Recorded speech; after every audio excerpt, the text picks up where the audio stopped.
208. Rinalo mengangguk lalu menjawab, akan aku laksanakan setelah tanggalnya. Aku tidak menyangka jika Bibi Anggiani adalah ibu kandung Rianti. Waktu pertama kali melihatnya, aku memang seperti melihat Rianti. Grace berkata sembari tetap sibuk dengan pekerjaannya. Semua menyetujui pendapat Grace. Novitasu pun berkata, apapun itu, satu kebahagiaan yang dimiliki Puncak Aba. Semua kembali setuju dengan kata-kata Novita. Pembicaraan itu terhenti ketika telepon Sintasan yang berada di meja berbunyi. Sinta cepat mengangkatnya, lalu berkata, "Ya, Paman. Kau bantu pamanmu Tang Hai untuk membatalkan semua kontrak dengan perusahaan yang dibeli oleh keluarga Chu Xia." Suara John Lee memerintah. Sinta mengangguk dan menjawab, "Baik, Paman, dilaksanakan." Apakah mereka sudah mulai bergerak? Secepat itukah? Tanya Novitasu. Grace mengangkat wajahnya lalu berkata, seharusnya jangan langsung dibatalkan, biarkan dahulu. Hingga mereka tertawa, baru kita buat mereka menangis.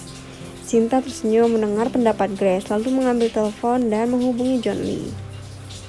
Paman, menurut Grace jangan dibatalkan dahulu, biarkan mereka membeli semua aset yang bisa mereka beli, baru kita batalkan.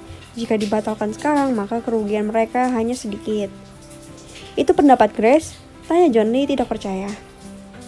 Sinta yang tersenyum kembali menjawab, benar Paman, itu membuktikan ia sudah menjadi Nyonya Lau. Terdengar tawa dari ujung telepon, lalu John Lee berkata, bagus, hubungi pamanmu, ikuti rencana Grace. Siap Paman, dilaksanakan, jawab Sinta sembari mematikan telepon. Grace yang mendengar tersenyum senang, sembari memancungkan bibirnya, ia berkata, Grace dilawan. Setelah itu, Sinta yang masih tersenyum menghubungi Tang Hai untuk menyampaikan perintah John Lee. Lalu ia berkata, sebentar lagi aku akan kirim data perusahaan yang dibeli oleh mereka di seluruh negeri. Engkau periksa yang mana yang memiliki kontrak dengan keluarga kita atau keluarga Gu dan Su. Grace mengangguk tanpa menjawab. Novitasu berkata, berikan juga datanya padaku. Aku akan memeriksanya jika menyangkut keluargaku, maka kontrak itu akan segera putus. Nanti aku kirimkan dan engkau bisa minta pada ayahmu semua perusahaan yang berada di luar ibu kota dan memiliki kontrak dengan siapa saja, jawab Sinta sembari tersenyum. Novitasu langsung mengambil teleponnya. Setelah beberapa saat terdengar suara dari ujung telepon. Putriku, apakah engkau tidak rindu pada ayahmu? Atau Jiangling sudah menjadi rumahmu, tidak ingin kembali ke ibu kota lagi? Novitasu tertawa lalu menjawab, walau jauh rindu dan sayangku untukmu, ayah, tidak akan berkurang bahkan bertambah. Terdengar tawa Tuan Besar Su dan kembali ia menjawab, engkau mirip ibumu. Apakah engkau menghubungi ayah untuk meminta data perusahaan di seluruh negeri? Semua orang yang berada di ruangan itu terdiam mendengar tebakan yang tepat dari ayah Novitasu, sedangkan Novitasu tersenyum menjawab, tebakan ayah benar, karena ibu yang mengatakannya bukan. Kembali terdengar tawa dari ujung telepon dan suara jawaban, ibumu memang hebat, nanti aku kirim semua data kepadamu. Terima kasih ayah, jawab Novitasu mematikan teleponnya. Diana Zhang yang datang sendiri tanpa Rianti berkata, Ibu, kakak Nosu memang hebat, bisa menebak dengan cepat. Grace tertawa lalu menjawab, Bibi, Nora adalah yang terbaik dari keluarga Li. Tidak aneh analisanya tepat itu. Diana Zhang yang ingin tahu mengenai keluarga Li kembali bertanya, bagaimana mereka bisa seperti itu? Mereka sedari kecil dilatih untuk hal seperti ini dan ini spesialisnya keluarga Li, jawab Sintasan. Sementara itu, jauh di utara dekat perbatasan dengan Koreana, di sebuah rumah besar milik keluarga Li. Di aula rumah itu duduk seorang laki separuh baya dengan penuh wibawa berkata, kegagalan kita di Jiangling jangan terlalu dirisaukan karena itu hanya uji coba untuk keluarga pelindung negeri. Semua yang hadir menganggukkan kepalanya. Tuan Besar, bagaimana selanjutnya rencana kita? Tanya seorang kepada lelaki parubaya itu yang ternyata adalah Tuan Besar keluarga Lei. Mendengar pertanyaan itu, Tuan Besar Lei tersenyum menjawab, rencana berjalan lancar sementara kita tiarap dahulu menunggu persiapan dari Tibet. Jika kakek buyut sudah selesai mengasingkan diri, maka kita mulai bergerak. Kembali semua menganggukkan kepala, tanda setuju. Namun salah satu lelaki tua berdiri sedikit membungkuk pada Tuan Besar. Lei berkata, Tuan Besar, kita tidak bisa bergerak dari utara karena di sini ada keluarga Du. Jadi menurutku gerakan kita harus diawali dari barat. Tuan Besar Lei kembali tersenyum menjawab, pemikiran tetua sama dengan pemikiranku dan kakek. Jika kita bergerak di sini, maka keluarga Du akan menjadi batu sandungan. Namun dengan adanya kakek buyut, aku pikir keluarga Du bukan halangan lagi. Jadi menurut Tuan Besar, gerakan kita berawal dari sini dan menguasai utara seperti dahulu? Kembali pertanyaan terlontar dari orang-orang yang hadir. Tuan Besar Lei mengangguk lalu menjawab, sejarah negeri utara lebih besar dari selatan, jadi utara adalah negeri kita. Dari sinilah kita memulainya. Pembahasan dalam pertemuan itu terus berlanjut. Walau berbeda pendapat, namun keputusan Tuan Besar Lei didukung penuh oleh peserta yang hadir. Sore ini aku akan kembali ke barat. Kalian jangan membuat gerakan apapun hingga tanda dariku. Perintah Tuan Besar sembari berdiri meninggalkan ruangan itu. Keluarga Lei ini aslinya adalah Sung. Karena pemberontakan puluhan tahun lalu, maka mereka merubah nama keluarga mereka untuk menutupi jejak. Tuan Besar tadi adalah Indra Sung. Di barat Sumahan dan Harvey Lam masih berada di toko milik Harvey di tengah kota Lhasa. Pada saat itu, seorang biksu lama memasuki toko itu sembari berkata, salam Tuan Lam, semoga Buddha merahmati Anda. Harvey Lam bangkit membungkuk lalu menjawab, terima kasih Jerome Lama, bagaimana kabarmu? Biksu lama tadi bernama Jerome menjawab, Buddha selalu bersamaku dan lama.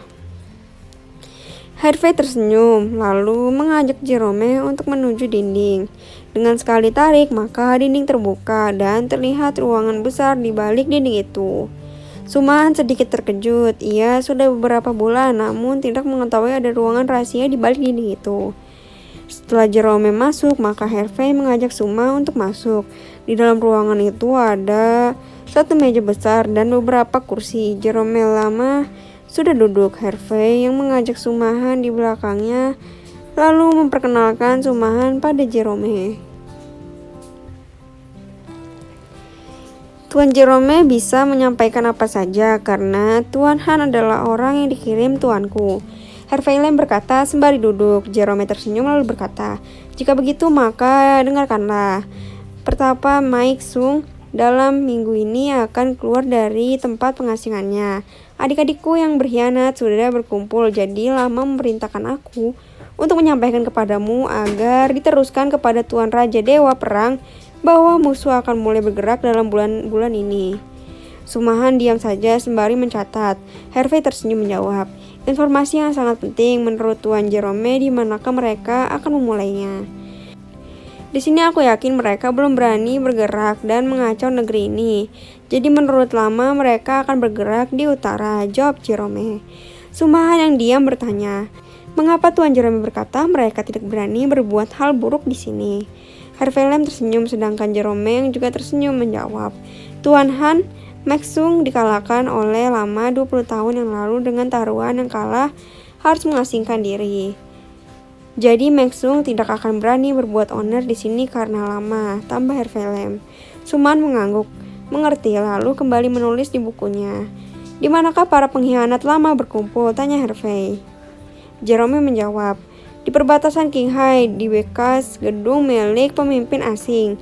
Jerome berdiri, lalu berkata, hamba sudah menyampaikan pesan, sudah saatnya hamba kembali masuk kuil dan melapor pada Lama. Harvey dan Sumahan ikut berdiri mengantar Jerome Lama keluar toko. Setelah Jerome pergi, maka Sumahan bertanya, bagaimana pendapat Tuan Lam, kapankah mereka akan mulai bergerak?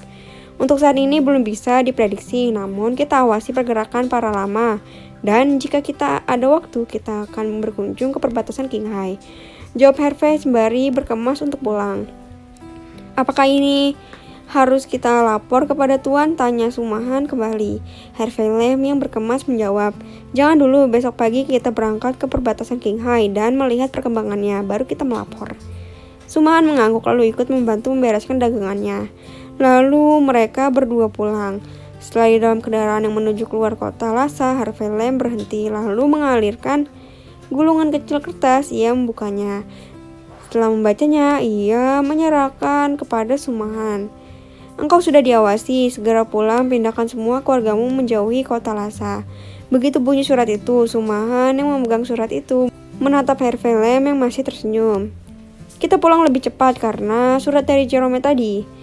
Aku harus bergegas membawa semua keluargaku menuju gunung keluarga Lam. Harvey Lam berkata, lalu maju kendaraannya dengan kecepatan tinggi. Setibanya di perkampungan keluarga Lam, maka Harvey menemui kepala kampung itu dan menyerahkan surat sembari berkata, surat ini dari orang kepercayaan lama. Kepala kampung mengumpul semua tetua dalam hitungan jam, maka kampung itu menjadi kosong karena ditinggal penghuninya. Sumahan yang diam memperhatikan semua cara kerja keluarga Lam. Ini begitu cepat dan efisien, membuat banyak pertanyaan yang timbul di kepalanya. Siapakah sebenarnya keluarga Lam ini? Semua kendaraan meluncur keluar kota. Sumahan yang ikut merasa bosan karena sudah hampir 30 jam kendaraan tidak pernah berhenti kecuali mengisi bahan bakar. Tak lama rombongan kendaraan itu memasuki kota Yushu, Qinghai. Namun kendaraan tidak berhenti, terus melaju keluar kota Yushu menuju sebuah gunung yang tampak menjulang tinggi. Pegunungan ini termasuk baris pegunungan Kunlun. Hingga tiba di sebuah gerbang keluarga Lam, mobil terus masuk. Setelah memarkirkan kendaraan, maka semua penumpang wanita dan anak-anak beristirahat di rumah yang banyak di dalam gerbang itu, sedangkan tetua kampung menghadap kepala keluarga di aula pertemuan. Sumahan walau bukan bagian keluarga Lam, namun ia juga mengetahui semua peristiwa. Dibawa juga ke dalam aula itu.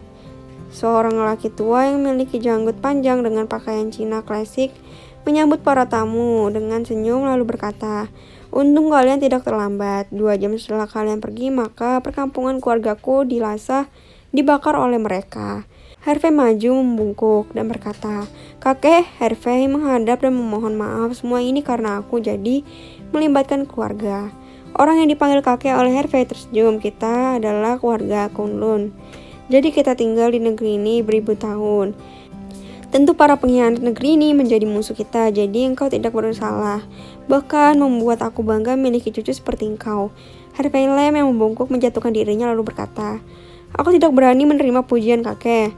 Tetua kampung lebih pantas. Tetua keluarga Lam tersenyum. Tuan besar Lam berkata, engkau adalah cucu tetuaku. Engkau adalah penerus keluarga ini. Jika engkau terlibat sesuatu, maka keluarga ini akan mendukungmu walau harus mati. Kembali Harvey yang masih berlutut diam, menatap wajah kakeknya yang tersenyum. Engkau bangkitlah, ceritakan semuanya agar kami bisa menentukan apa yang mesti kami lakukan. Perintah Tuan besar Lam pada Harvey.